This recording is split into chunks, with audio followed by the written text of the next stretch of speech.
Hello guys, कई सारे लोगों के कमेंट आ रहे थे कि E09 में 99 टोन कैसे लोड करें।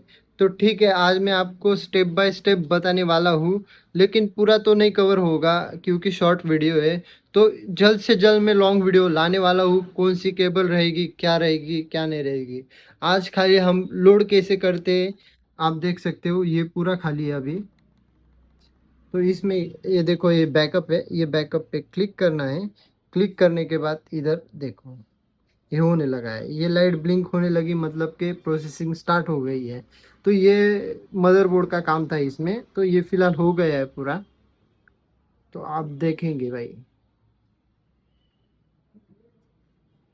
थोड़ा टाइम लेता है। तो ये फिलहाल हो गया है। अब भी देखने वाले हम कि अपना बैकअप पूरा आया है या नहीं आया है। ठीक है, ये देखो।